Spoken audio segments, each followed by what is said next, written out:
Oh, I'm back. It is a little video about my portable reaction time testing electrocution game. Needs a catchier name than that, obviously. What it is, a good few years ago we had this little plastic toy thing from China or Hong Kong, and it was like a little game that you held a handset and there was buttons on it and you waited for the LEDs to stop, and the last person to press the button got a little electric shock. And it was a cool game and it gave us lots of laughs, but it's long gone now. But I decided to resurrect it and build one on my own. This is the unit. I went to a lot of trouble to build it ready for Christmas. You won't believe how difficult it is trying to flipping light something with a shiny surface on it. So this is propped up here so we don't get the lights off the LEDs. This is the unit. We've got 4 handsets, so it'll do 2, 3 or 4 players. And the idea is a red light lights up for a random amount of time, and then that swaps to blue after a random time, and the instant it swaps to blue you have to press your button. The last person to press the button, because it's timed in milliseconds, gets an electric shock through their handset, and the first one scores an LED there, and it's first to 5 is the winner. Obviously I haven't got 4 people here at the moment to try this out, and nobody particularly wants electric shock, so I'll just give it a quick demo. Playing with myself, for want of a better word. So when you start it up, you just get a little LED demo. It just basically sits there flying round and round and round. So we're in 2-player mode, so pick up player 1 and 2 handsets. Make sure the shock level's down, yep. Right, start. After a random amount of time, between 2 and 30 seconds, that blue LED lights, and immediately you press your handsets, see who's the quickest. Now my right hand always seems to be the quickest. That's lighted my LED to say I've won that first one. There is my time, 0.207 of a second. My left hand was 0.212 of a second, so that got the electric shock. I'll just go again.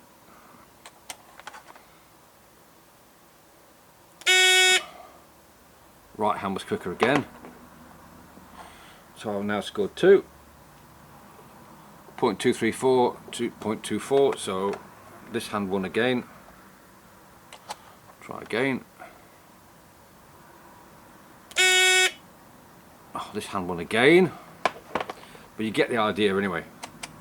First one to 5 lights the white LED in the middle and is the winner, and obviously it's just repeated if you have 2 or 4 players.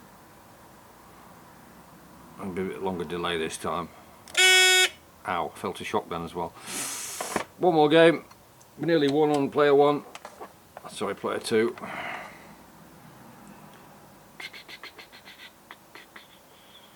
I'm deliberately going to press my first one so you can see it win. Come on. There you go. Right, player 2's won. 5 lights lit and a white LED. That's how it works. Simple as that. It's just repeated over 4 players. So what I'm going to do, we're going to, there's a reset button there.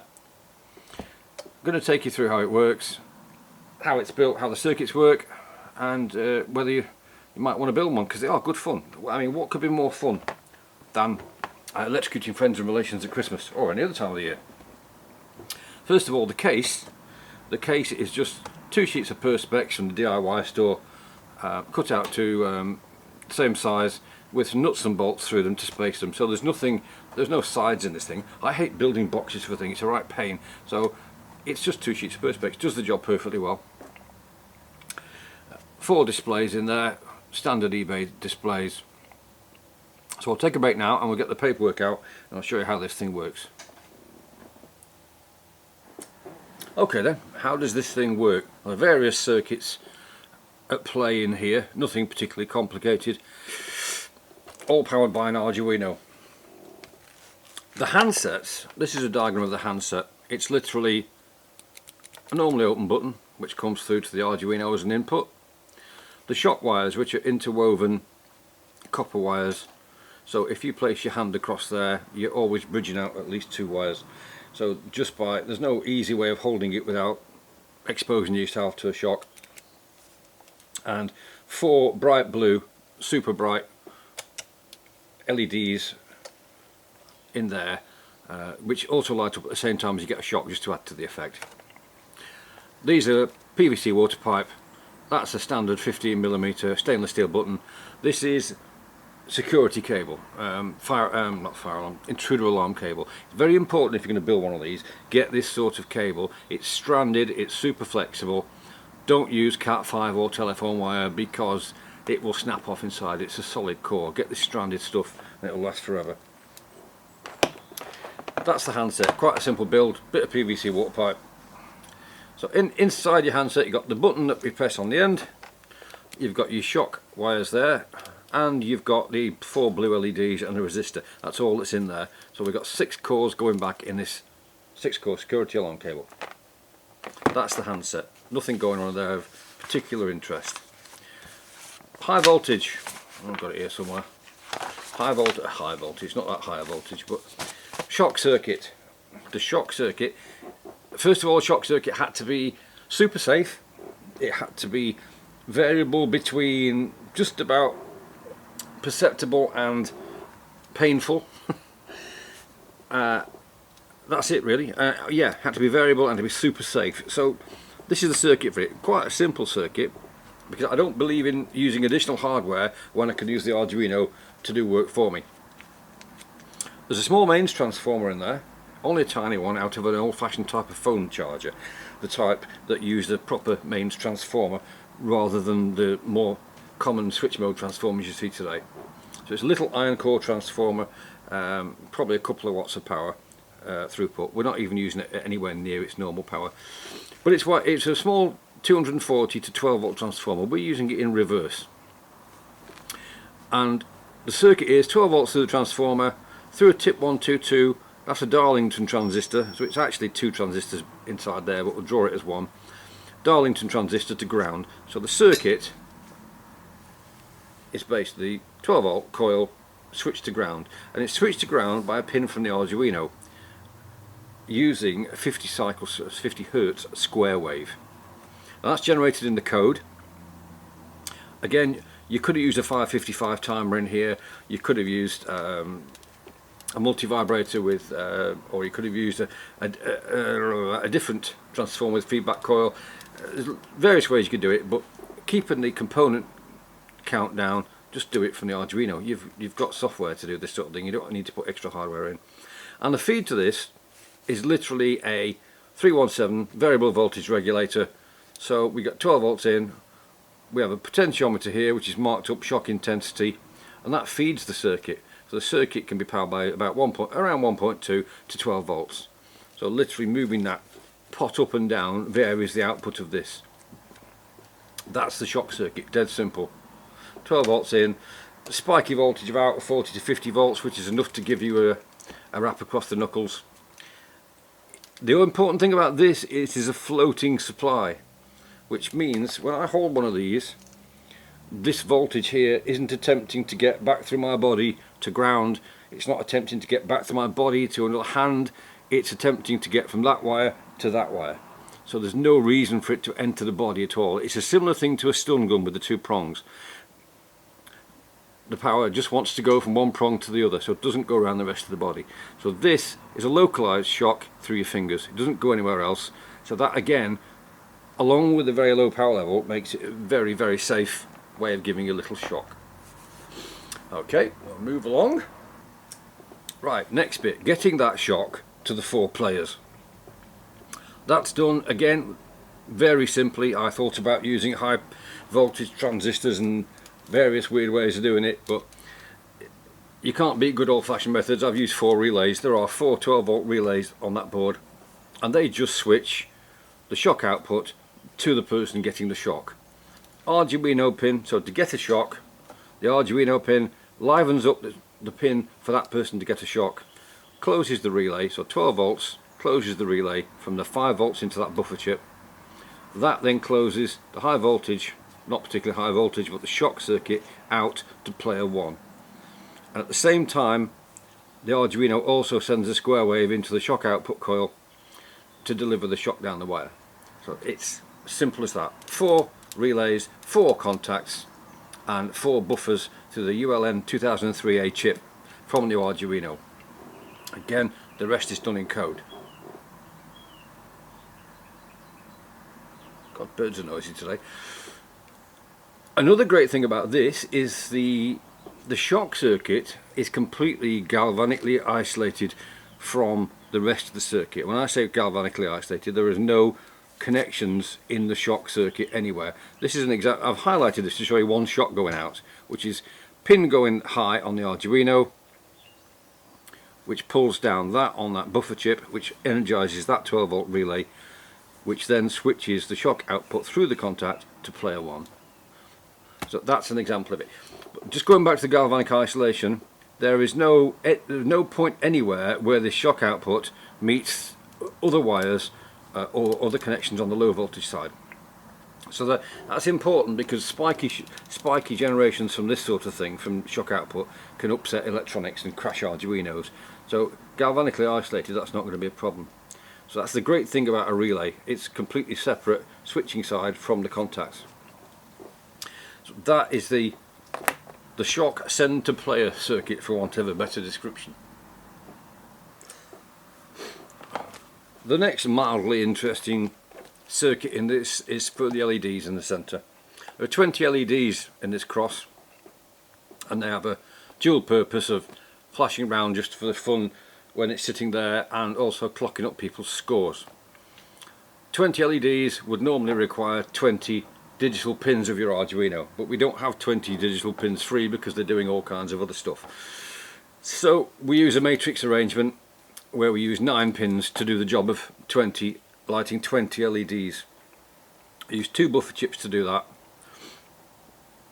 The UDN2801, which is a high side buffer chip and takes in 5-volt signals from the Arduino straight from the processor, and the ULN 2003, which is a low side buffer which does the same thing, connected straight to the Arduino pins. These are great chips, straight off the shelf, stick them on, get Arduinos to switch heavy loads, perfect, or any other processor for that matter that works on TTL. It's arranged in 4 columns and 5 rows, these LEDs, they're wired up like that. So any combination of pins on here will light any LED. If you want to light that LED, you would operate that column and that row, or even that row and that column. And the beauty of this is it can be multiplexed, which means you can have different things on these 4 strings of LEDs. If you think about these as player scores, that might be a 3, that might want a 2 on it, that might want a 4, that might want a 5. And what it does is it scans pretty much like this, but much faster, through these sets of LEDs, very, very fast. And when you look at the scores, they look like just ordinary lit LEDs. What you don't realise is they're being switched on and off very fast, faster than your eye can see. So by that method, we can get 20 LEDs from 9 pins. So that's the centre LEDs. The last bit is these LED displays that tell you your reaction time when you press the button. These are standard eBay sourced 7219 8-digit 7-segment displays, and there's 4 of them wired together. There's header code in the Arduino library to drive them, so you don't have to worry about writing code to make them work. They're strung together on a 3-wire bus for the actual data. I think it's data, clock and load or something like that, wired together like this.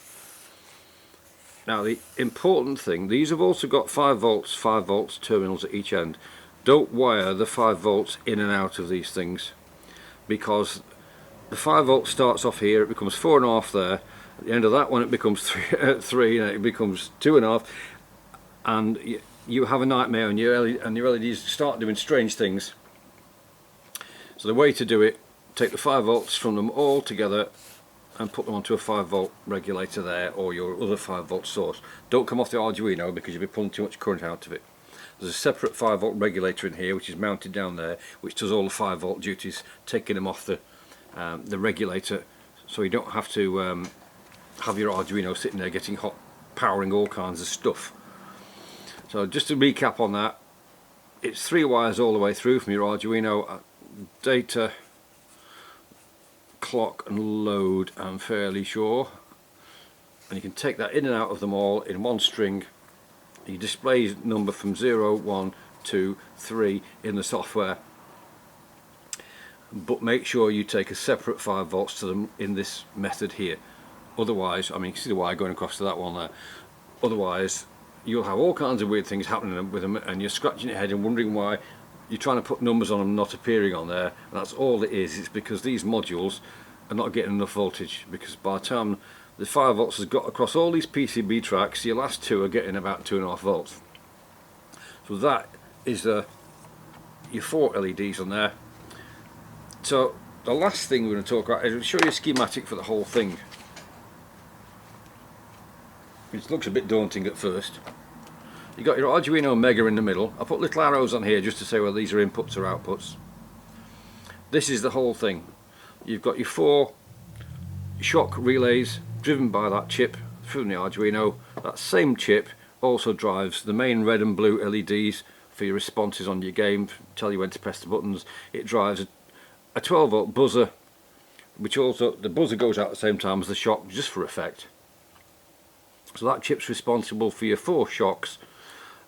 The blue LEDs in the handsets, they're wired straight across these relays, so they just operate at the same time as the shock goes out for that player. You've then got a pulsed output for your shock generator, which is then sent to the 4 relays to decide who gets the shock. That is a 50 cycle signal, 50 cycle square wave, generated in the software, generated in your code. You've got your buttons in the end of these. You press them, they come in and tell the processor who pressed, and then a few calculations you can work out who pressed first. I've opto-coupled my buttons in here. You don't have to. I'm a bit anal about it. I've taken 12 volts up here to this button and then opto-coupled it down here to 5 volts, because I don't like taking 5 volts for a digital I/O port down a long cable like this. I don't think it's a good practice. They'll probably work just fine without opto-couplers, but I've done it with opto-couplers. Down here you've got 2 chips, the 2801 and 20013, which I described before, which drive your center matrix of 4 times 5 LEDs. You've got your run LED there that just goes 1 second on, 1 second off, just to say the process is running. Reset button, start button, those 2 there. Number of players button. Now this operates 2 input lines to give you 3 different combinations to tell the processor how many players are playing, so it knows how many to time and how many displays to light. And that's just about it. That's the whole thing. Yeah, it is. That's the whole thing in schematic.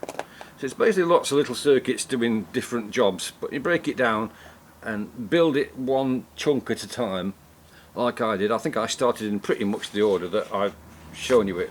The shock circuit